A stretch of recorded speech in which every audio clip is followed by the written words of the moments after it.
This is Matthew, host of the Superhero Ethics Podcast, and I've got an ethical question for you. If I'm trying to help you not listen to ads, is it ethical for me to do an ad to help you do that? If you go to our website, theethicalpanda.com, and just click on the join button, for $5 a month, $55 a year, you get to hear all of our episodes without ads. Was I ethical in doing this? Let me know.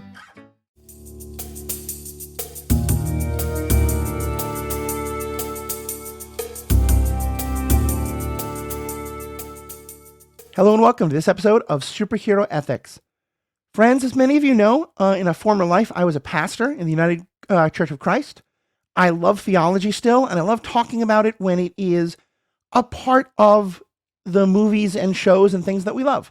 And as I think you can all probably tell by now, my goal is not to proselytize in these moments. I don't particularly care what you believe. I just think it's interesting to talk about it from all sorts of bents, especially in a world where, as you've heard me talk about, a lot of people use the theology that I love and care about so much in some pretty terrible ways. And we've recently had a movie that does something very interesting, which is being incredibly critical of the worst parts of the church in very honest and important ways, while at the same time offering kind of a positive image of what faith and theology, and in particular Christianity, but also any faith, could be. And that's Wake Up Dead Man, the latest of the Knives Out movies. So I'm here to talk about it, and I wasn't sure who to get as a guest on it when one of my favorite TikTokers, the Nerdy Priest, who does quick sermons on Sunday, and a lot of just fantastic commentary about faith in the public square and all the ways in which it is used and abused and things like that, as well as a lot of pop culture and media, made a post about this movie that really summarized so many of the things that I loved about it. And so, Reverend Rachel, I'm so glad to introduce you and have you here with us on the podcast today. I'm happy to be here. Thanks for inviting me. So before we jump in, give us a quick summary of who you are, what your theological and church background is, and also kind of your background with pop culture and movies and stuff like that. Yeah, so I am an Episcopal priest in the Diocese of Ohio, and I work as both a parish priest and campus chaplain at Kenyon College, which is a small liberal arts college in central Ohio. I am an ex-evangelical, as the cool people say these days. So I was raised as a Southern Baptist. And it was actually being a student at Kenyon, where I graduated from, that I fell into the Episcopal Church and started a lot of that work of deconstructing sort of that much more fundamentalist conservative background. And then my other secret life is I did a PhD in medieval literature before going to seminary, like the wonderful. cool kids do. So then as far as pop culture goes, right, I've always loved media. I joke a lot that my relationship to Star Wars is a lot more consistent than my relationship with Jesus in the trajectory of my life. I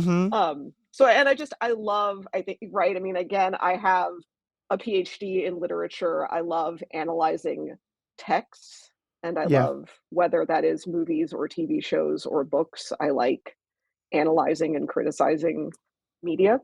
Yeah. No, I love that. And I hadn't known the Star Wars connection, but I'm really glad for it because I do a Star Wars podcast as well. I'm a huge Star Wars fan. And my term I'm a paper... Last Jedi apologist. Oh, and we're going to talk about it. It's made by Rian Johnson, the man who made this movie. And I think there's some strong connections. My term paper in my theology class was on Jesus and Yoda discussing theology. And I think I kind of have a similar idea that I often feel like, you know, a healthier approach to religion is to be able to say, look, we have these texts and we have a community, and the community talks about it and builds meaning from that. And I had a great sociology professor who said, so how is that different from Star Trek fans? How is that different from Star Wars fans, from Lord of the Rings fans? And I think in many ways it's similar, and that's often a much more powerful way of approaching these stories. But I think, and not to get into, we'll get into the Last Jedi of it all, maybe. So if I apologize if I'm jumping out of order in your podcast, but I think that's part of what I like about The Last Jedi is I think it raises a question about religion and fandom, and we can ask who owns religion, who owns fandom. Absolutely. Is it fanboys? Is there a broader fan base, right? Who owns these things that we care about so much? And that's the whole... This is going to be a great discussion because I was wondering how much I could nerd out about that. But to me, So the, much. The limit does not exist. a lot of this movie feels like very similar points that he made in The Last Jedi, among other things, that we have a priest who's learning that his own failures are what he can use to teach others, and that failures are great teachers. So let's get into the movie, though. This is not a review podcast. I think we both love the movie. We're going to talk, though, about like what is the movie saying about religion, about theology, about ethics, about all these things. The movie's not been out for very long. If you haven't seen it, strongly recommend hitting pause. You can go see it in theaters, I believe, still, or if not, definitely you can see it online. I am an online watching movie apologist, so I'm not going to get into that debate here, but it is available in a lot of places. And if you're not going to watch the movie, well, just be known that, well, we're not going to give kind of like the full plot summary and all that. We are going to spoil quite a lot. And I will kind of just lay out the basics of it. Our hero is a man named Father Jud. He's a former boxer. He has had kind of a life on the streets for a while. After a really terrible incident in which someone died, he killed someone in the ring. He has kind of a moment of deciding he wants to give his life to Christ and to become a priest, and he becomes a Catholic priest. And he's wrestling through the movie that he still has that instinct to fight, to punch. And the movie starts with him punching out a deacon who everyone agrees was kind of a pretty terrible person, but also priests aren't supposed to punch people. So he's sent off to this church in a small town that's meant to be kind of a hard situation with a pastor who is just very much a hard case, and who is very much a, he calls himself Monsignor, not pastor or reverend. We'll discuss that in a minute. And is very much kind of the king of his own little castle. And if you're a person who follows the writings of people in the Christian nationalist movement, in the strong masculinity of Jesus movement, things like that, every line of dialogue that character says, played wonderfully by Josh Brolin, could have been taken straight from those things. They conflict with each other. He tries to kind of organize some people in the church against this, not maybe in the best way. It blows up in his face. And then the Monsignor is killed, is murdered. And it's a locked room mystery. And of course, along now comes Benoit Blanc. It's a Knives Out movie. And he gets to have a great time solving the murder. Our hero is framed for it, starts to wonder if he did it, if he killed someone else as well. Eventually, it's revealed that there's just all sorts of terrible secrets being held in this community, that this Monsignor was just a horrible person who was planning to destroy the lives of a lot of the people in his community for greed and for money, and to go off and do his own thing. And people killed him to try and stop that. Other people got killed along the way.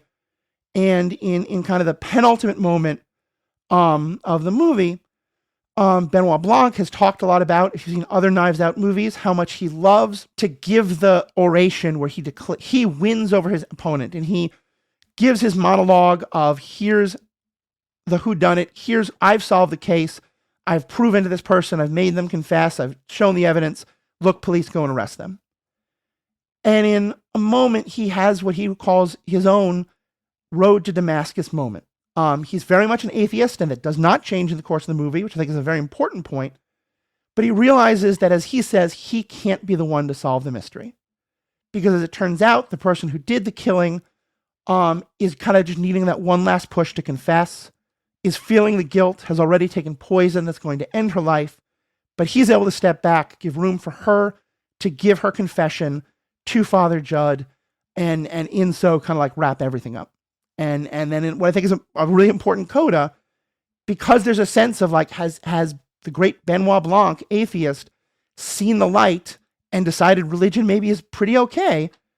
He's invited to mass, and he says, nope, nothing I would less like to do, and walks out, and the movie ends. For you, what was it like watching this movie? You'll have to ask my husband, because apparently I kept hitting him. Yeah. Saying how this was now my new favorite movie, and I loved everything about it. So Yeah.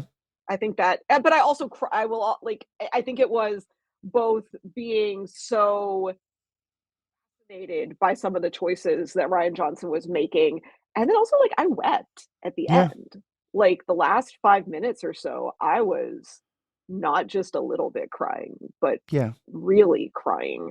And I don't think I have ever seen a more profound depiction of my sense of vocation as a priest on Yeah. screen. Um, And the very beginning, like the first scenes of the movie where they have Pastor Judd taking the Monsignor's confession, which is like a whole thing I Mm-hmm. want to unpack, to his visitation stole, like his little purple stole is exactly the same. Like I have that Mm. exact stole in my visitation kit. I like one side is purple, one side is white, depending on whether you're taking confessions or doing a funeral. And you know, that's fine, but that bit of realism, I thought from the very beginning of the movie, it was like, Mm. oh, I have that stole, and then it was just like, oh, this whole depiction of this guy's understanding of the priesthood profoundly resonates with Yeah. me. Yeah, I think I'm in a very similar place. A lot of liturgy, not so much. I'm a person who grew up in an interfaith home. Hmm. Um, we were Christmas and Easter Christians and kind of the equivalent of Jews as well. And so my father's Judaism is still an important part of who I am. I'm Hmm. religiously Christian. And I first found kind of a faith community in an Episcopal church, and I loved it, and it was wonderful. And I decided I had a vocation, and I thought about becoming a priest. And the reverend who I was working with said, "Great, and how do you feel about swearing an oath of loyalty to a bishop?" And I went, "Oh, hell no." Yeah. Um, and so liturgically and I respect that. yeah, liturgically and polity wise, I ran all the way to the other end of the spectrum. The United Church of Christ, very low church, where I loved the polity but missed some of the high liturgy sometimes. Episcopals, incredibly quick history lesson, but if you don't know this, watch The Tudors. Honestly, is the best probably example of it. But basically, if you remember, Henry VIII broke with the Church of Rome, started his own Church of England, which was in many ways not supposed to be the Protestant Reformation, but somewhat was, but somewhat wasn't. Again, watch The Tudors, goes into a whole history of it. But the resulting church was the Anglican Church. The Anglican Church now has, and then formed separate churches in many of the places in the British Empire, now the British Commonwealth, one of which is the Episcopal Church in America. And that's what you are part of, correct? I am, but I was ordained in the Anglican Church of Canada. Oh, cool. That's Okay, my fun background. cool. Um, and so let me actually start there because there's an awful lot of the theology and the liturgy of this movie that really resonated with me. But my tradition does not have a tradition of confession. Hmm. Not in a liturgical, you are kind of having a therapy session, but you're talking to this other person and thus through them through them to God and being blessed. So talk to me about what confession means for you and sort of how you saw the role it plays in this movie, because it's obviously an incredibly important part of this Hmm. movie. I think confession has the potential to be incredibly profound. Before we started recording, I was saying, the slogan that we sometimes use in the Episcopal Church about confession is all may, some should, none must. Right. So confession, sacramental confession is open to everyone who is invited to participate in it. Some people, it would probably be very good for them, and then no one has to. Like, Right. it's not a requirement for anyone. And I think that's really key. The times that I have gone to confession myself have often been when I am deeply struggling with something and need to talk very openly and honestly. And I think hearing words of absolution is deeply powerful. For me, the sacraments and the rituals of the church are visible signs of grace, Right. right? So I think it is a concession to us being human beings that we need to hear those formal words of absolution. So it is a gift as opposed to being a burden. Right. And I think it's very interesting, right? In the confession scene at the beginning, which is sort of the Monsignor messing with the younger priest as Right. well Monsignor as we Wicks, by come the way, I didn't say his name Monsignor earlier. Wicks Yeah. messing with the younger priest. And, we hear these sort of rote absolutions of, okay, go say 5 Hail Marys, whatever.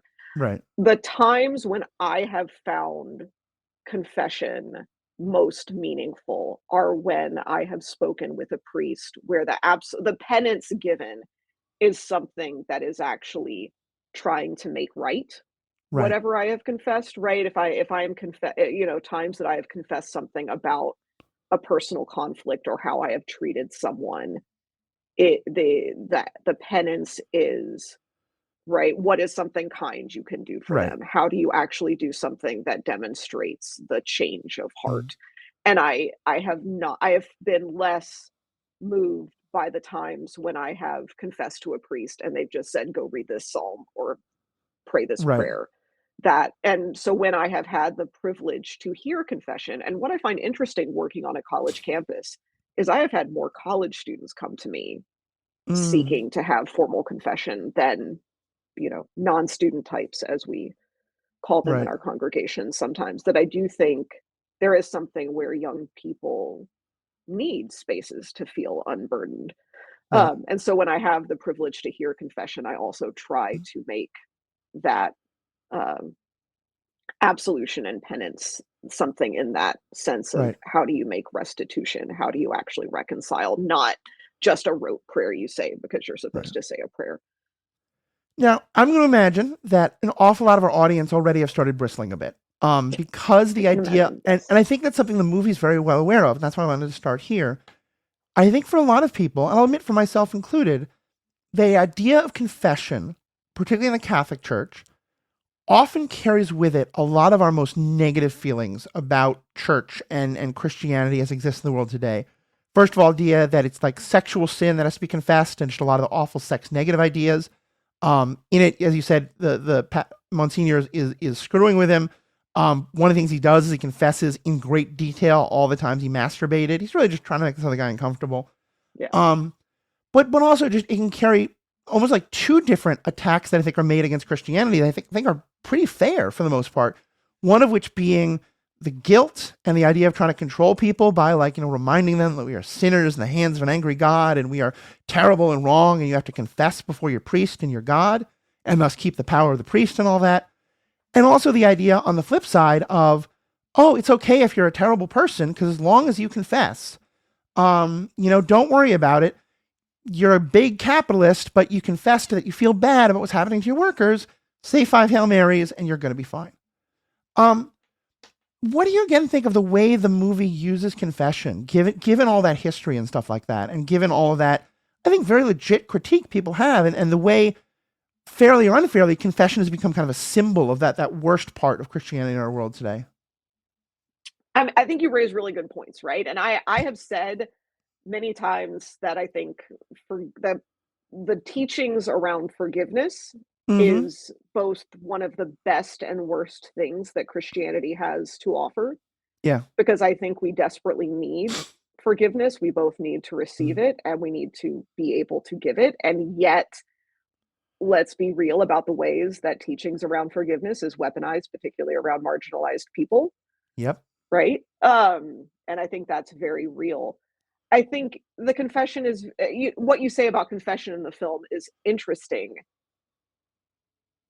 In the end, you mentioned Benoit Blanc having his Damascus moment of, I cannot solve this crime because he wants to give. So the crime is Mm-hmm. done by Martha, the faithful church secretary, and the one who has been the priest's most ardent defender this whole time. Yep. Uh, be- to give her the freedom and the choice to confess Yeah. and be unburdened at the end. And that he's the one, when she comes into the church and Father Jud is like, what do I do? And Yeah. Blanc says, be her priest.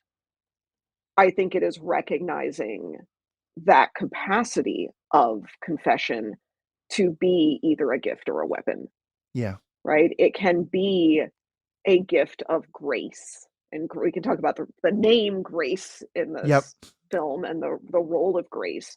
It can be either a tool of grace or a tool of power. Yeah. And And we I see and I that think it's both. and we see that even more explicitly because one of the kind of central parts of this mystery is that there was a huge fortune tied up with the keeping of this church. The grandfather of the Monsignor Wicks had a great family fortune. His daughter was, in the words of the movie, a harlot and a whore. They just call her the harlot whore. And there's all sorts of misogyny that we're definitely going to talk about wrapped up in how that's treated. That she has a son, the father's not known, and that's Monsignor Wicks, and that the grandfather uses that potential money as a control to keep the mother in the house, keep raising the son, with the hope that with a promise that she'll get the money. He breaks that promise and decides to end his life and remove the money in a way that no one can find. They buy an incredibly valuable gem and he swallows it.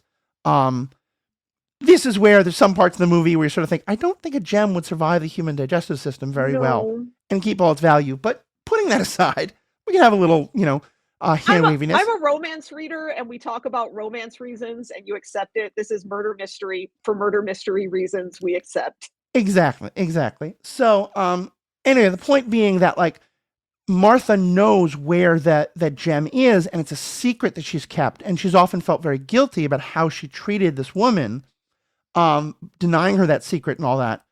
And she goes to confess it to Monsignor, and basically, people often think about, like, the secrecy of the priesthood, and that, like, if you confess something, the priest can't be made to testify about it. Part of it's also the idea that the priest isn't going to take personal advantage of it. And Martha finds out that that's exactly, she's like, yeah. I feel so bad about I buried $80 million in this specific place. And instead of saying, let me talk to you about your guilt, the pastor goes, oh, there's $80 million that I could go have.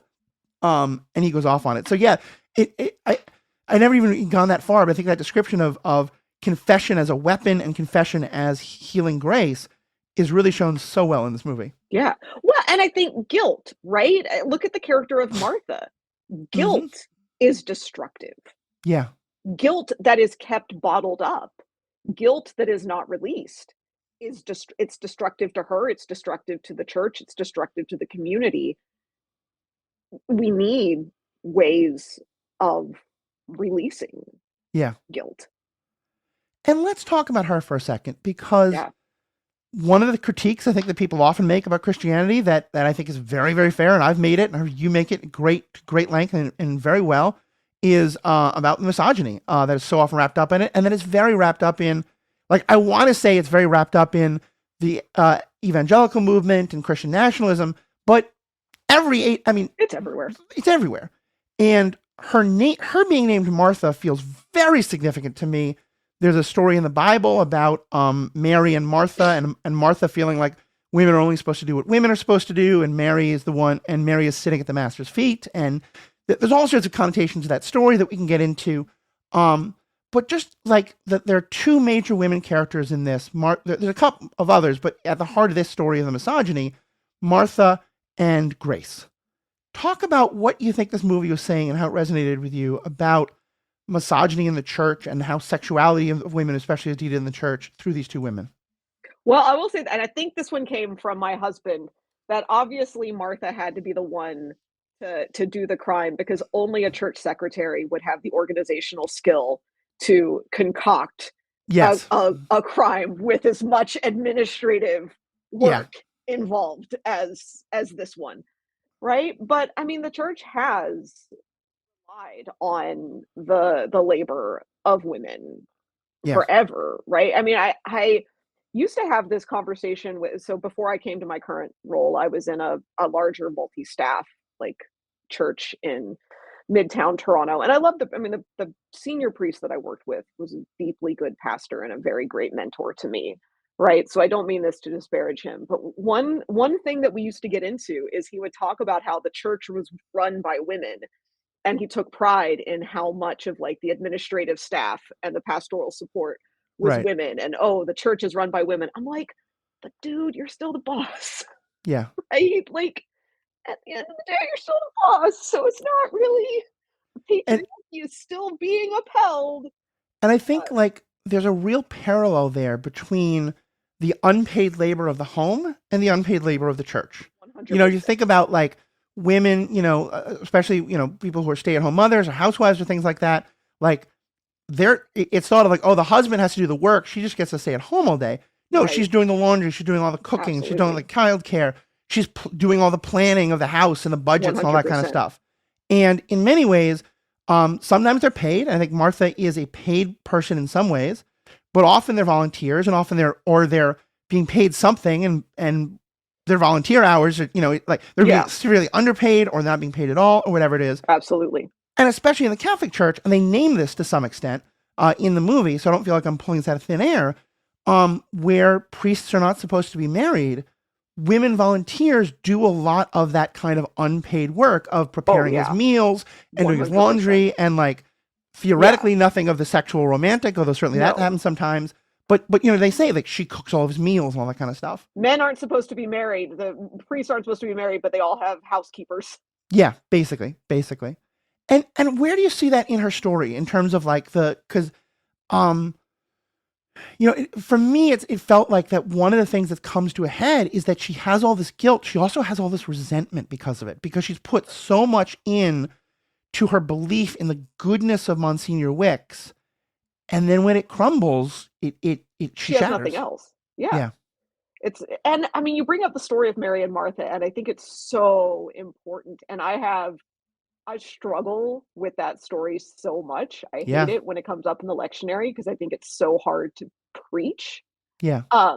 Because I appreciate, but there is something about the woman Mary sitting at the feet of the teacher in a role that is a male role in that world, right? So there is a permission granted for women to assume the role of disciple, which I think is important.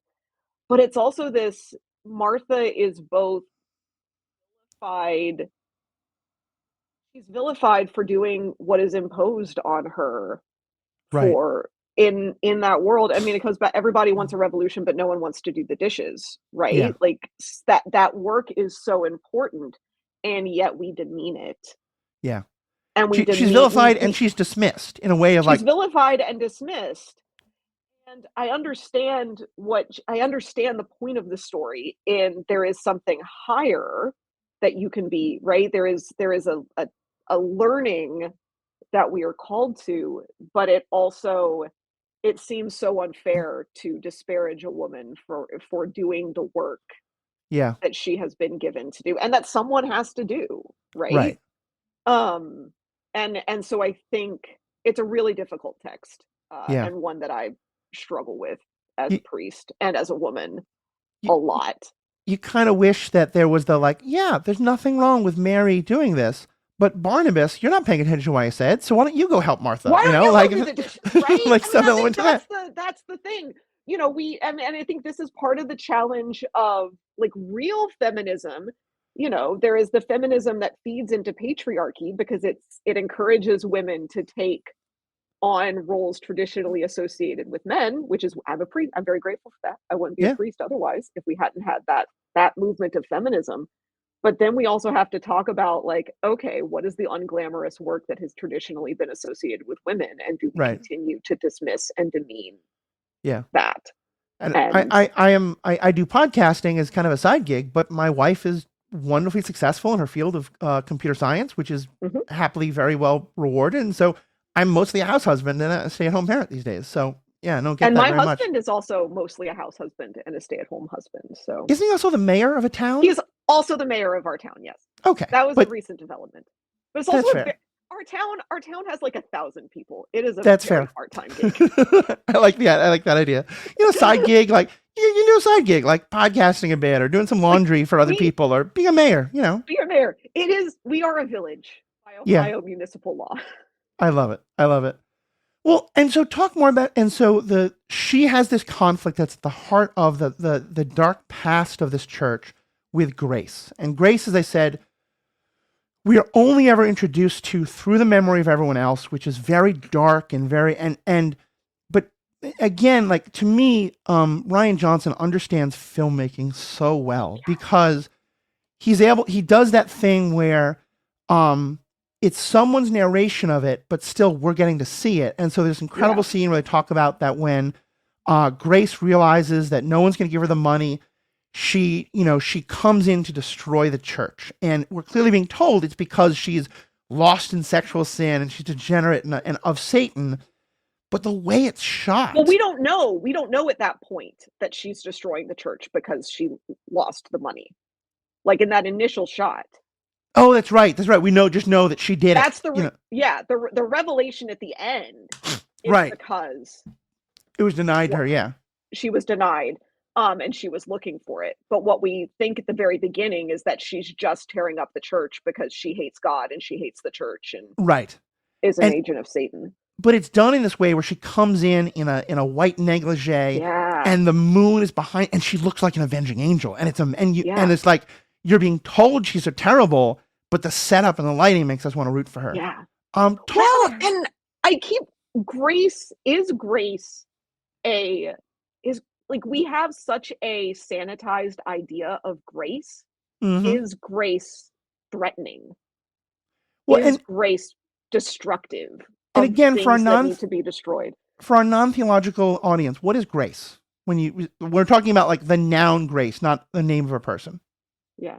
As in, like, what do we? I mean, I wonder. I'm asking you to do an entire theology course in 2 sentences, but yeah. You're asking me. I thought you were saying like hypothesizing. Oh no, I'm saying I think a lot of our audience may not Yeah. really be familiar with that term anymore. Is unearned mercy, Mhm. right? Grace is the hope of forgiveness, redemption. Right. I don't know. How would you define grace in a? I mean, I'm from a church tradition that ran away pretty hard from it because it's one of those like mystical concepts that we didn't want to wrestle with much. I'm very much a parables guy, Yeah. you know, but I think it's something that is missing a lot from, and yeah, I think that idea of unearned mercy, and I'm also just embracing this idea that mercy doesn't have to be earned, Yeah. that forgiveness. And it's funny because on this podcast, we talk so much about redemption stories and who does or doesn't, and how I've talked about someone like, Vader to me has a redemptive moment, but does not earn. He does not have a redemptive arc, whereas like Yes. Zuko from Avatar: The Last Airbender to me does. But grace is the idea of you don't need that. That I can find love and forgive you, even when it's not necessarily earned. And how powerful and how important that can be, and then that gets wrapped up in a lot of Christology about Christ being the graceful sacrifice of God for our sins, and that being very problematic. I think both you and I kind of. And there's one that I grew up with, which was grace is God's righteousness at Christ's expense, and I hate that. Yeah, no. That's not the idea of like I am so angry, so I have to hit someone, so I'm going to hit my own son instead of hitting. Yeah. All that's god awful, literally. Yeah. But yeah, I think you're right. And I think that's the what to you does the character of grace represent? Because sin is such a big thing in this church and in the church in general. But so often it comes down to sexual sin. So often it comes down to whether it was in the 50s and the hate, or hate of, women having sex before they're married, or, sex out of wedlock, or, single motherhood, now to all of that still, but also, queer people or trans people. You're all degenerates. You're all pedophiles. What is this movie saying and pointing out that you think is important about the way that too much of the church frames sin and sexuality and all that? Well, I mean, it's totally about controlling women, right? Especially, and it is very much you're right. There's a whole, we talk about various genders and same-sex relationships and like across how people identify. I think this in the character of Grace and Martha as well, it's very fixated on. I think Rian Johnson is looking at how the church is treating women through the lens of patriarchy, right? And I think it's very much about control, right? The Monsignor wants to control. Right. That is what patriarchy is about. And I think it is interesting that Grace can't be controlled. Right. And Grace, I do think there is something threatening about Grace to the established order. One of the things I talk about a lot, right? When I talk about not believing in hell and the hope of universal salvation. Man, that makes people mad. Oh yeah. It is so interesting to me how angry that makes some people, because we are so afraid of someone getting away with something. Yeah. And I think that Grace literally comes in to destroy the church is a fascinating image. I think we hear that so often in our own world, all the logic about, this person might have lived 30 years as a wonderful American, but they broke the law by coming to the country. They can't get away from it. Yeah. But especially around sexuality. And I remember when I was, one of my first pastorships was with a nonprofit. You may be familiar with the Religious Coalition for Reproductive Choice. Oh, yeah. Yeah. I worked with them for a long time. And one thing I'd hear a lot of time talking about, like, why there can be religious arguments for birth control and abortion when needed or when wanted and all the kind of Yeah. stuff. Um, and when you really dug down to it, the people on the other side, a lot of what they were afraid of was they were convinced that there had to be consequences Absolutely. for sex. Yes. And of course, Oh my who bears those gosh. consequences? Women. And then with STIs, Women and people who queers and can get pregnant. well, people can get pregnant, and then later people can get AIDS, Yeah. which is their STI. And so Yep. giving away condoms, birth control, abortion, all of that takes away that punishment. And I I think remember. go Oh, ahead. so good. Go ahead. No, please. No, I remember being like 5 years old and a family friend had AIDS. And I mean, I did not, right? This would have been I'm old. So this would Yeah. have been in the 80s.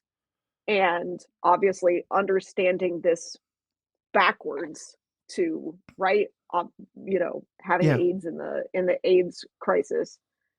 And I remember asking myself or asking my mom what what happened, like why he Right. was sick, and being told, well, he did bad things Yeah. and God is punishing him. Like I remember being told that by my Yeah. family.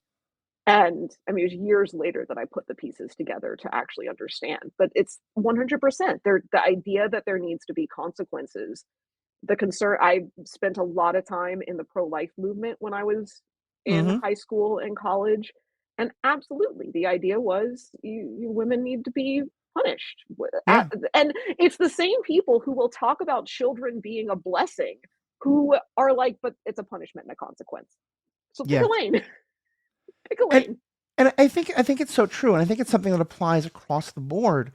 And you obviously can speak much better on this than I can, but we kind of introduce the topic and let you run with it. That often from someone from a Martha's perspective, that's often very tied into like her role in the church and what she might want to do otherwise. Because, Yeah. a lot of my friends who are women pastors, and even some who are women rabbis have talked about how some of the hardest attacks they've gotten is from the women in the church who were themselves told, you can't be a pastor, you can't be a rabbi, you can't be this. Um, and then are angry at those who can because you're not, this is a person doing what they've always been told they can't do. Yeah. And just kind of putting it all the way across, my in my first marriage, my wife became a nurse, and I remember, I would have female pastors over for dinner and stuff like that with their families. We would be talking, and they'd be talking about what they were going through, and my first wife would pop up about how she would hear a similar thing from older female nurses about women doctors and never trust a Mhm. woman doctor, and it was that same kind of a thing of and like the resentment is very real and very understandable. And I don't want to be attacking it, but I think Martha is such a good sign of that. Like she cannot question the pastor because, maybe she would have wanted to be a pastor, or maybe she's had this role in the church, whatever it is. And she has always known she's not allowed to break it. And so seeing other people break it is just not acceptable to her. Absolutely right, and that comes back to the danger of grace. That Right. grace is dangerous and grace is threatening, especially if we have lived Right. within the prescribed boxes. Because Right. the idea of grace means that that Martha didn't ever have to be Yeah. trapped in that box. And I think for me, one of the most powerful parts of the movie, and I want to get to Benoit Blanc himself because there's so much Yeah. with his story and with Father Yes. Jud. Um, um, but the fact that like she basically she's through him confessing to God. Like that's the Oh, yeah. idea of confession. Absolutely. Yes. But there's an element to which of it's personal because part of what she did was frame him. Yeah. And she does specifically apologize to him as part of that. Yes. And he does not personally forgive her. He Mm, he he gives her God's absolution. And I thought yeah. to me that wasn't him saying I don't forgive you. It was just he was able to take himself out of it entirely in a way that like to me is powerful because I don't think he would have been personally ready to forgive her and I think that's okay. But he was able to 100%. remind her that they both believe in a God who does forgive her. Yeah, that is so real, and I think that's something that I've talked about with people before, right? Especially if you're someone who's been in an abusive relationship or you've been deeply hurt by someone. Maybe you can't get to a point of forgiving them yourself, but maybe you Right. can pray for God to.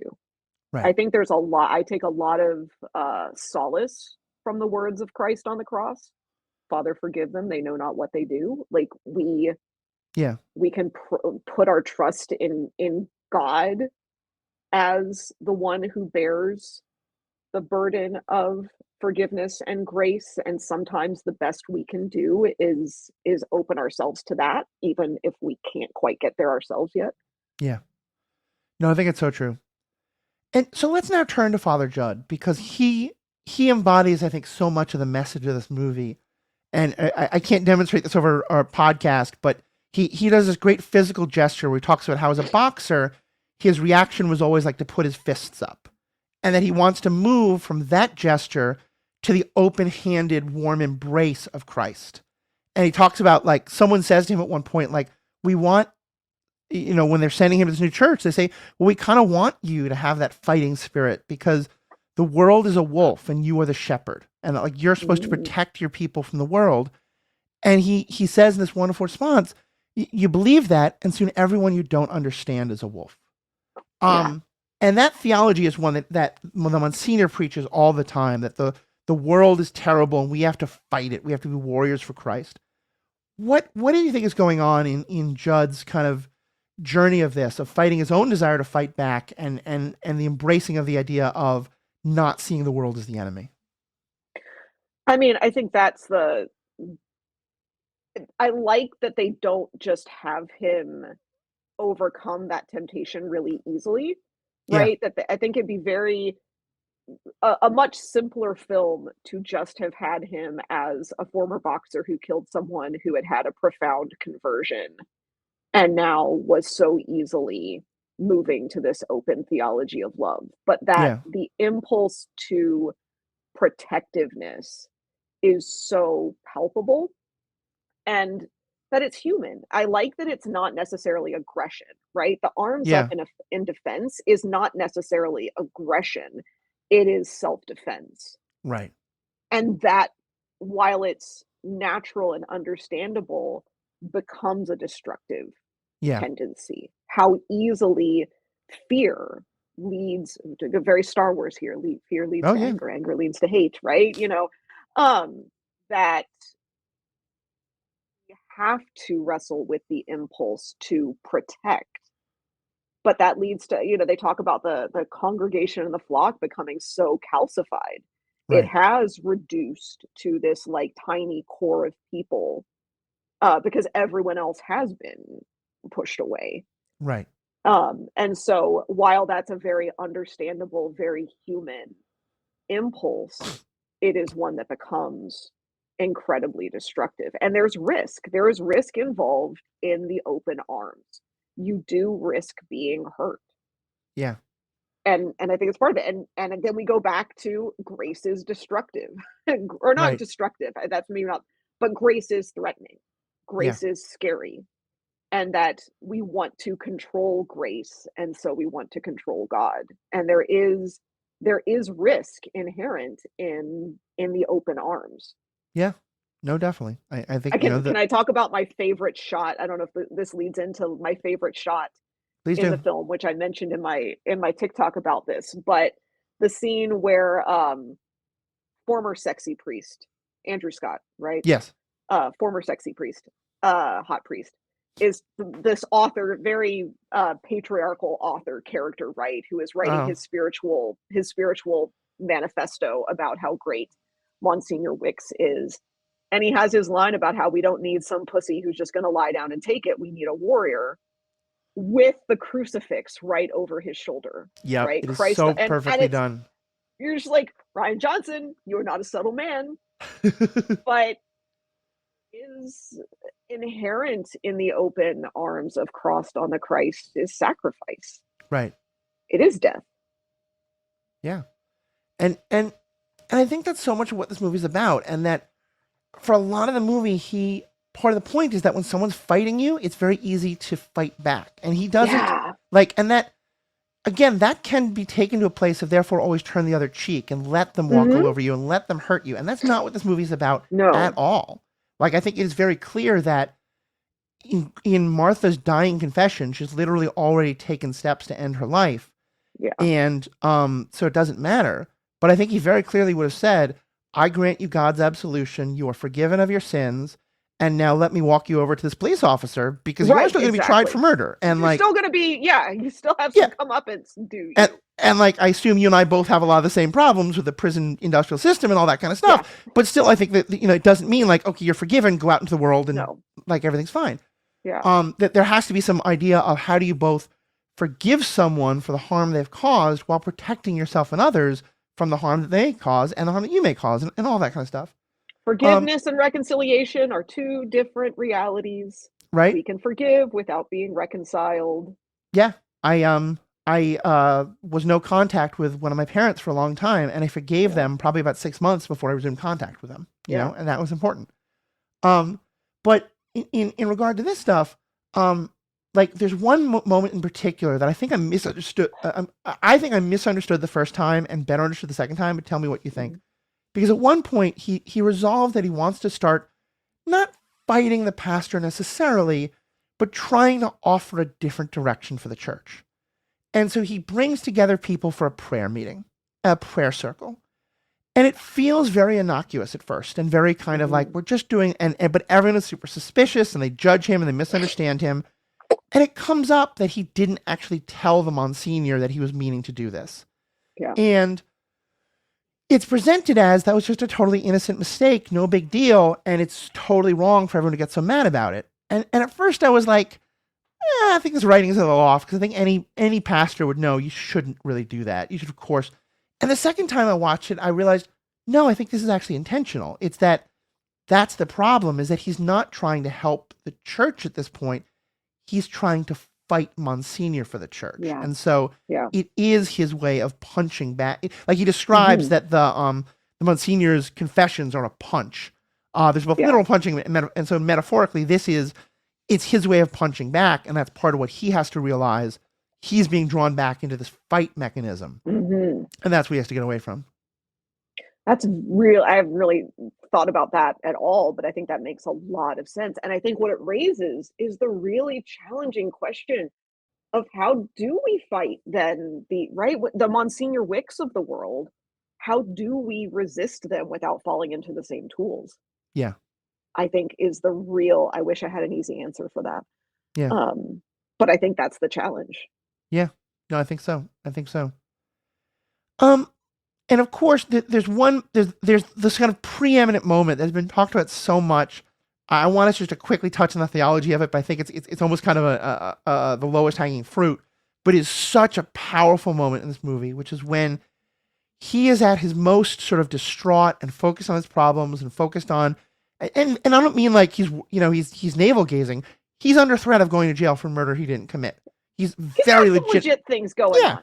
He's got legit concerns, and he's got legitimate reasons to be like, screw this church. They're rejecting me entirely. And he's talking to this woman who in his mind is just, and I'm going to get very theological here for a second. I'm a huge fan of the theological writings of a Jewish scholar of the 19th century, Martin Buber. Okay. And Martin Buber talked a lot about the difference between the I-thou or the I-it versus the I-I relationship. And that the I-thou is, I see you in terms of the purpose you have in my life. You are the person who sells me my groceries. You are the person who gives me sexual gratification. You are the person who picks up my laundry. And you don't see them as having their own interiority and stuff like that. And I feel like that's exactly what happens. And the I is like recognizing the full humanity. He is talking to a person who holds a piece of information, one of the clues that him and Benoit Blanc need to solve this mystery.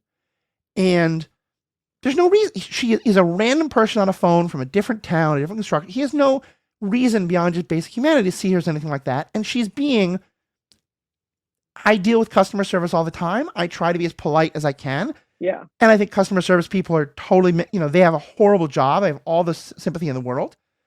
But when you're trying to speak to someone and they keep interrupting with irrelevancies, it's kind of annoying. And that's exactly what she does. And he's annoyed at her. And he's a bit, cross with her, and finally gets her to give him the answer. And he's like, okay, thank you. That's what I needed to know. And she says, Pastor, can I say one last thing? And he's like, okay, fine, but can you make it quick? And she says, Pastor, can you pray for me? and it's revealed that she's in this hard situation, which I think anybody who's dealt with parents who are in elder care has dealt with in some way or another. Of her mother is losing cognitive function, and so is saying things that maybe she doesn't mean, but maybe she does, but she's never said it. She said something hurtful. The daughter said something hurtful back. She's worried her mother might die while they're angry at each other. She's worried that she hurt her mother or that her mother hurt her. And she feels very alone. How did you react to that scene? Oh God, it was one of the scenes that made me want to cry. It was not, Yeah. I don't know that I cried then, but I mean, just that it becomes so earnest so quickly, and him walking out and shutting the door and just going into pastoral mode so quickly. And I mean, I think I don't know if this matches your experience, Mm-hmm. but like mm, part of being a priest is so weird because the tone of your life can change so swiftly Yeah. based on a phone call. And you do like I have had these strange moments where someone will realize that I am a priest and suddenly, I mean, I'm not saying it has happened all of the time, Right. but I think most people in some who function as a religious leader of some kind have probably had some form of this experience where suddenly someone just feels like they can tell you something, or they need Right. that moment of listening or reassurance, and it you have a choice of how to respond. um and he manages to be a priest in that moment, and it's so very real, and again so very human. Yeah. And I think coming after his, he has kind of a whole rant at Benoit Blanc about, this is all a game to you. Like, you want Right. your checkmate moment. You want to find out who this is. This is not real. Right. And I mean, it matters solving a murder, but praying with someone who's struggling with losing their mother and afraid about the last thing they said to her, Yeah. that is real. Yeah. And it is such a powerful moment. And it feels like to me in many ways, all of this kind of almost a commentary on the first Knives Out movie, which I don't know if you've seen or seen Mm. in a while. Oh, yeah. Yeah. I decided to watch it again last night just to get it in my mind. And it's interesting because in that one, there's the same dynamic of a patriarch of the family who has a huge amount of money and is deciding what to do with it. And Yeah. in that movie, all of the kids are truly awful, as are some of their kids. Yeah. But there's this, and it seems like a lot of it is probably in some ways related to how the grandfather has treated all of them, how the father's treated them. But he never has any guilt about it. Like, he has that, No. oh, I'm sorry I did that. But you know what? Now they're terrible. I'm just going to cut them off and give all the money to this other person. And to Benoit Blanc, he's like, yeah, sure, because they all look terrible. The nurse looks great. Sure, she should get all the money. And I think we all agree with that. But then I felt like, And the patriarch is never really criticized in Benoit Blanc. Exactly. Like, he's not really held up as the figure of critique. Right. It's like, okay, well, one of your sons spent his entire life attached to you, running your business, Right. never going on his own. And he's sort of like, well, I should have cut him off before. I'm going to cut him off now. Yeah. But then there's no like, but what about the damage you did? How do you account for that? And in this, the fact that it is a patriarch who is like, Grace is maybe kind of like, in a different version of this movie, Grace could be looked at as the spoiled child of a person with money. And there's probably some element of that, but she is very much portrayed as the victim here. And again, in this one, it's about Benoit having the game, because what Benoit, to me, when I watch Knives Out, the first one, great movie, I love it. And I want someone to solve the murder, but then I want someone with family systems theory, like therapy background, to go in and work with this very broken family. Yeah. Who are, some of them are terrible people, some of them are not great people, but they're all struggling with loss and with grief and with animosity, all having to do with being raised in this ridiculous situation. Yeah. And to me, that's what Jud is doing there. Is he's sort of saying, like, yes, solving the mystery matters, and he wishes them good luck. He's not like, go away and don't solve it. And certainly, please make sure I don't go to jail for it. That would be nice. I would like to not go to jail, yeah. But what he cares about is all these broken people who are dealing with the loss of their patriarch now. And I like that. I mean, I think it's a really good observation that this is a film that has compassion for its characters in a way the original Knives Out doesn't. Right. And I love the original Knives Out. Absolutely. But I think the woman who is suffering from the chronic illness, who gives all of her money to the church, right? We haven't talked about her. Yeah. I mean, I think to pour out so much of herself in Mm-hmm. the church, in this like hope of miraculous healing being dangled out Yeah. to her. And instead, the miracle of her healing is finding the gift of endurance. Right. Uh, And I love that. And I have to say, as someone who I have some degree of chronic pain, but also I have a very specific disability. I have an amputation. But Mhm. one of my romantic partners, I'm polyamorous, deals with chronic pain in an ongoing way, very much similar to what happened in this movie in terms of never having found like an answer. I was gonna be really mad if she was cured Mm, in some way, and I loved that ending. yeah. And she says, I think, one of the most theologically important lines in the movie at one point. And she's saying it to Benoit Blanc, who is very much not a pastor, but he like goes up into the pulpit to say, Yes. to give his oration about who solved it. And he's going through all these details, and he says, or she says to him, "Can't you just give us the answer? Isn't that what all of this is Yes. for?" She's Yeah. talking about the mystery, but to me, what I was immediately reminded of is one of my favorite sayings that I think came from a professor of mine. I may have come up with it myself. I don't think so. But it's the idea that people go to religion when they have hard questions, and the Mhm. worst thing religion can do is give them easy answers. Yeah. And I felt like that was such a meta. She's saying it to Benoit Blanc there, but it's such a metaphor for what the church, what society should be. Of our role is to help people wrestle with questions, not give them simple answers. Which comes back to the whole genre of a murder mystery, because the whole point of a murder mystery is to give a simple answer, Right. right? That is what is satisfying in the mystery genre, which brings us to that. Can we talk about Benoit Blanc's Damascus moment Yeah. at this point? And you mentioned him going up in the pulpit, and I was reminded of a video I saw from one of my TikTok mutuals who is like, follow her, the Connie Chen, Uh huh. incredible analysis.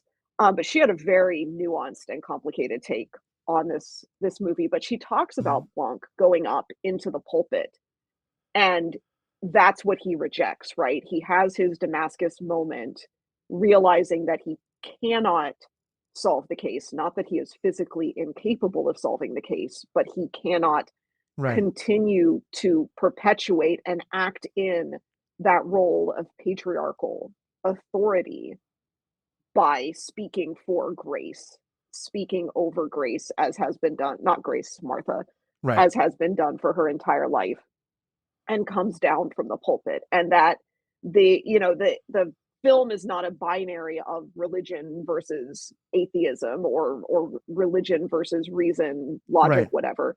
The villain of the film is the pulpit, is the symbol Yeah. of authority, right? That is It's what is religious power rejected. in a lot It's of ways. religious, but it's patriarchal power as well, Yeah. right? And I think it is, Benoit Blanc has his Damascus moment is not religious conversion. His Damascus moment is realizing how his own, fixation on the checkmate moment and his great declamation of the whodunit is itself participating in that system of authority, Right. is a kind of a patriarchal It, power. it's a compassion moment because it's a moment of Yeah. recognizing Yeah. that, sometimes compassion is realizing like, yeah, like I could get some joy telling this joke, but I see that my friend is kind of starting to tell it and I want to let them have that joy, or for whatever reason, Mm, and that, it's exactly that. It's him realizing, yes, he could have the checkmate moment. And this is going to come at a cost to him. It's not just that he doesn't yes. get a benefit. It's that one of the other people, who's definitely one of the most terrible, records a Yes. video of him admitting that he can't solve it in a And way that puts it online. and puts it online in a way to prove, look, it's a miracle, which is, and to, own Blanc, Yeah. but he's willing to kind of sacrifice. It is a sacrificial act for someone else It and is. for It is the a loss for sinner him. in the movie. Yeah. It is a loss for him to the person who doesn't deserve it. Yeah. And I love that he says he was inspired by the foolish act of grace from Father Jud, because there is this moment where, when the Monsignor's body is found, Judd hides his flask of alcohol, Right. like in this last moment attempt even though he hates, like Judd hates this Monsignor, Right. but even in that moment is trying to protect his image Yeah. and hides the flask of alcohol, which ends up posing a problem to the case because it turns out the flask was drugged. Um, and Blanc rails him Right. for leaving it, for his omission of that, and it's that act of mercy, of Right. grace that is undeserved and foolish. That is what it's the witness of Father Jud that inspires Blanc Right. to his Damascus moment. So let's talk about Blanc for just a bit. We're already an hour. I don't want to keep you I too know, long. sorry. No. This has been such a great conversation. We'll do this and then Star Wars and then wrap up. But because we've been very positive about Christianity in this movie and talk about a lot of ways in which the movie seems to be. But I think it's very important to understand the movie is also incredibly critical, and Yes. for very good reasons. And Blanc, there's a point where, in a very classic kind of movie moment, Judd is on his knees and saying, "Jesus, I need a sign. I need you to send me some kind of help." And then the door opens and Benoit Blanc walks in.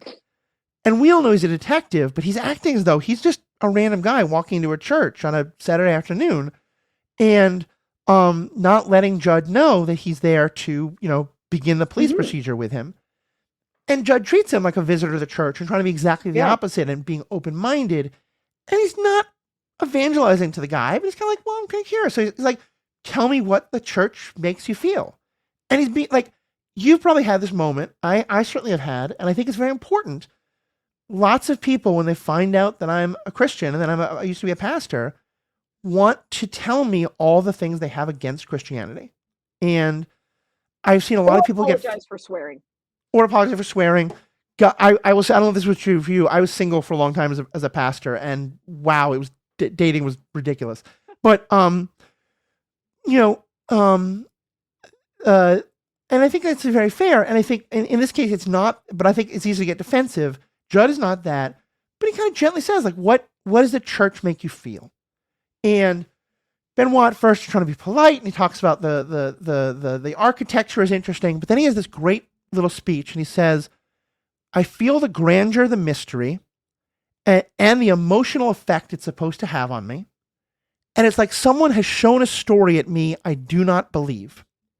It's built upon the empty promise of a child's fairy tale filled with malevolence and misogyny and homophobia, and it's justified untold acts of violence and cruelty, while all the while and still hiding its own shameful acts. Mm-hmm. I don't think a single word of that is false. No. But I also loved Father Judd's response to it. Right. Which was kind of to say, you're right. Yeah. But can we learn something from, like, what is the story? Right. What actually is the point of the story that these... I liked his line that this, his response that the church is neo-Gothic and has more in common with Disneyland than the cathedrals of Europe. Yeah. But I think how do we create space for both of those perspectives on the church to be true? Right. How do we acknowledge all? Because I do think one thing that I think a lot of us, like progressive Christians, leftist Christians, whatever you want to say, can be guilty of, and I know I was like this, is a kind of like, oh no, they're not real Christians, or I'm not like those. Absolutely. And I think for me, it was realizing that it was a not all men moment. That it was I have to realize, like, I'm non-binary, but I present as masculine. I've been masculinized in many ways. I have to account for I'm part of a group that's done terrible things. Same as a white person, same as a colonizer in America, same as being a Christian. Which gets me all the way to The Last Jedi. Because, okay, great. And tell me if you think this is a similar connection. And because there's a couple, first of all, I'll just sort of throws in aside. There's one moment where Sai, the videotaping person, who's a right-wing personality, a terrible person, and he has this idea that him and the Monsignor, who's proven to be his actual father, because obviously, like, the Monsignor had sexual peccadillos of his own. There's so much there. And then he's like, we're going to burn all this down, and we're going to rebuild the church, and we're going to make Monsignor president, and we're going to basically rule. And he literally says, as father and son. Father and son, yeah. And Judd says, like in Star Wars? And he goes, yeah, we're the rebels. And Judd rolls his eyes because it's clearly a moment of like a lot of people on the right wing who clearly don't understand Star Wars, that the whole point is to fight against Vader's like, we will rule the galaxy. To me, that was Rian Johnson having a little bit of this horrible set of fandom has attacked me in my movie for years. I'm going to get him back a little bit. But the main point I was going to make is, so the point being that he comes to a point of saying, like, as you say, Judd is kind of saying, and he's not saying, Benoit, thus you should be a Christian. He's very clearly saying, he's saying why I am part of it. But he's saying, as I think you were just saying, can we both recognize all the failures, recognize all the problems, and still find enough goodness that we want to not ignore those things, seek accountability for those things, but still continue to rebuild and move on. And I rewatched Last Jedi, and I heard Luke saying we have to destroy the Jedi. You have to be the last Jedi. But then saying we have to keep the sacred texts. And Yoda saying, no, let the old die, but let the Jedi continue to be rebuilt while we take accountability for the fact that the Jedi let Palpatine. It's the same message, isn't it? It's the same message. And this goes back to, the fandom and the church and the same forces at work wrestling with, again, patriarchy and who wants to control a narrative. Right. Yeah, to talk a little bit more about that, about kind of, you said you're a Last Jedi apologist, because I imagine it's so wrapped up in all these questions we're talking about.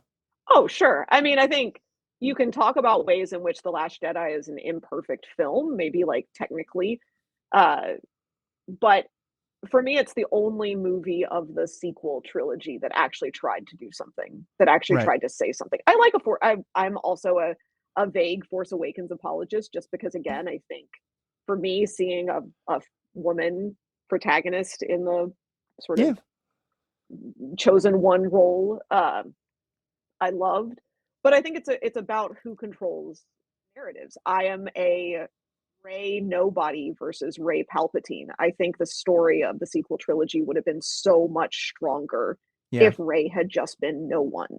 Yeah. Like the last shot of The Last Jedi of the random kid Force picking up the broom.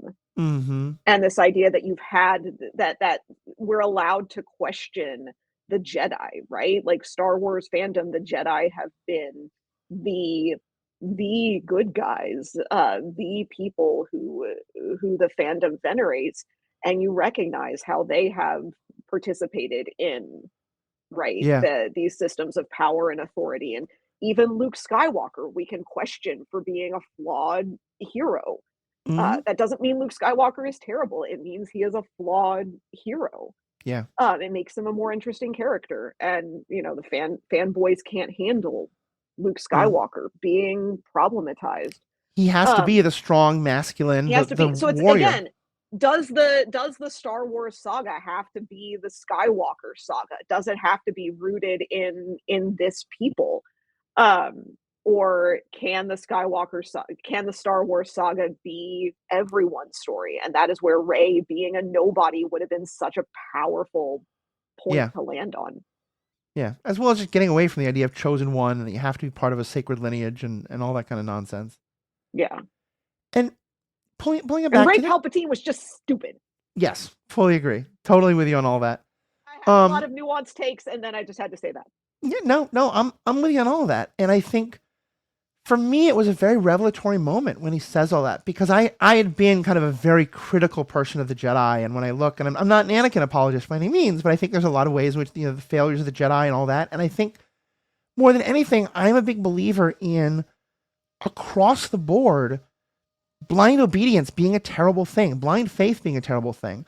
I am proud to be an American while recognizing the incredible failures and horribleness of my country. One of my theological heroes was an East Coast pastor named Robert McAfee Brown, who was very active in the anti-Vietnam War movement and the Civil Rights movement. And when he was asked one time, why do you hate America so much? He said, I don't hate America. I'm having a lover's quarrel with America. And that kind of, it is only the things you most love that you call into accountability. And I feel that way about Christianity. I feel that way about the Jedi. I feel that way about all these institutions. And it's, I'll sort of kind of wrap this up and then leave you with any closing thoughts. I don't do confession, but I certainly had lots of moments, where I would like do, pray with someone or have someone come in for pastoral counseling or whatever it was. It's not therapy and it's very important. Mhm. People know that, but we do like 1 or 2 sessions. And I'd have people talk about, and they would kind of inch up carefully to it. And if they ever actually said they were angry at God, they would apologize so quickly. Did Yeah. you have that as well? Oh, sure. Yeah. Yeah. I think What do you, people need to be given permission to be angry at God. yeah. And I always say God can take it. Yeah. And to me, it's why I love the Psalms, because the Psalms are a Yeah. lot of people yelling and screaming at God because terrible things that Absolutely. happened. And I think that's, to me, that's another part of this movie, is just the kind of recognition of like, all of these emotions can be part of a sacred experience, religious experience, but also don't have to. And actually, maybe that's the kind of question I'll wrap up with, is for you, what's the importance of Benoit Blanc, who is the main character of this trilogy, if not necessarily this movie, having that road to Damascus moment, having this experience where he understands Jud's priesthood in a way he really didn't before, and seeing the power of it, and then still saying at the end, thanks, but no thanks. I absolutely don't want to stay for Mass. Why do you think that's important for this movie? Because it's not about conversion. Yeah. And I think it is I think it is fascinating to take a character like Benoit Blanc and have him learn something. Like, I don't know that Benoit Blanc learned or grew as a character in either of the 2 previous Knives Out Yeah. films. I feel like he learned something in this, which I think is fascinating. And I think because it's a movie about patriarchy, right? It is a Yeah. movie about patriarchy. It is a movie about authority. It's not really a movie about religion. Right. Religion can be a vehicle for patriarchy, 100%. I think it is about recognizing that Benoit Blanc, the very character of the detective who knows Mm. everything and solves everything and ties everything together in a bow and has his big monologue at the end, is itself is a kind of like, right, is playing into that sense of the great man fallacy. So I feel like it's Yep. much more about that than it is about Benoit Blanc being converted. And I think it's worth having. I've heard a lot of conversations from people, especially in this like deconstruction community, pushing against like the overly optimistic Mm-hmm. of the movie. The idea of, we haven't talked about the apple literally being in Jesus at the end, that the cross is rebuilt and Mm-hmm. the diamond is put in the cross. And I think that for me, that was right, like all of our human temptation to evil and desire for what we can get for ourselves is transformed in Right. the open arms of Christ on the cross. Also, the reading that within the foundation of the newly built church is the core of human sin. Yeah. I think both of those things can be true. I think the fact that, Father Jud renames the church, it is no longer Our Lady of Perpetual Fortitude, but Our Lady of Perpetual Grace. The pulpit is still there, Right. right? And that temptation to whether Jud will ascend the pulpit is always going to be there. So I think the reality that, those of us who see a core of maybe purer or more authentic Christianity in this film and in the depiction of Father Jud, we still have to be on guard against those temptations Very to much so. authority. And those of us, especially, who are still participating in the institutions of the church, I'm literally here in my Mm-hmm. collar, have to be really always aware Vigilant. Yeah.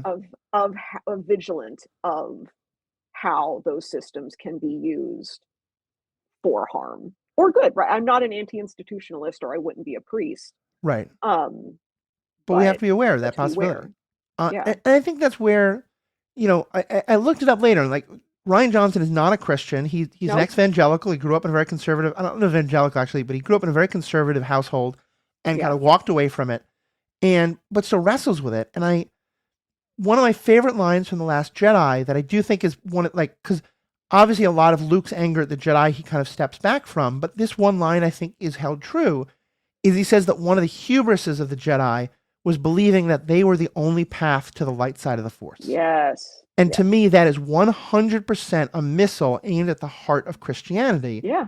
The idea that it is only through us that we get to God. And Absolutely. a lot of Christians would still say that it's through Christianity, but it doesn't have to be through the church or through the priest. Mm-hmm. I myself am very much a universalist, and I kind of believe that like Christianity takes me to the same place that Judaism takes others, and Islam takes others, and Buddhism takes others, and transcendental meditation or Star Wars or Star Trek takes someone else. Like, to me, all the paths are great. But I think that's all, to me, that's a big part of what makes this movie work, is I don't ever think it, I feel like it is saying, hey, wait a minute, there is this strain of Christianity that's out there that often gets ignored, and that's important because there's something hopeful, but it is absolutely not what you have to be a part of. You don't have to be part of any faith tradition. Yeah. It's just, it's knowing that it's there, and what can we learn from it the way that anyone can learn anything from the religious stories of any people. This has been a fantastic conversation. Thank you so much for being a part of this. I'm sure there's so much more we could all say, and I definitely would love to have you back as a guest if you'd like to be. But why don't you just kind of, if you want to give your last thoughts about this conversation and this movie, and also let people know where they can find more of your thoughts. Yeah, no, I mean, I love this movie. I think there's so much to unpack, and I think I love seeing such a thoughtful and nuanced take on faith and religion, and I always love seeing Benoit Blanc. Yeah, I am the Nerdy Priest on TikTok and Instagram and Blue Sky, and you can check out my book that's coming out in the spring. Oh, wonderful! Nerd Faith, yeah, from Morehouse Publishing, and so my website is nerdypriest.com. Awesome. Awesome. Yeah. Thanks for letting me be here. Yeah. Thank you so much. This is great. We'd love to have you back. To our audience, let us know what you think. We'd love to hear more about your thoughts on this movie, how you felt about it, how you felt about the discussion of faith and religion, whether you are a person of faith or whether it's not a thing for you, which is, again, totally fine. Love to hear your thoughts. Please check out all the other things that you can find all the ways to contact us on the website, theethicalpanda.com. There you'll also find information about my other podcasts, Star Wars Generations podcast, and The Once and Future Parent, where myself and Pete and Mandy talk about my adventures as a new parent. So please check all those things out. I hope you have a wonderful holiday, whatever that means to you. And most importantly, we have spoken.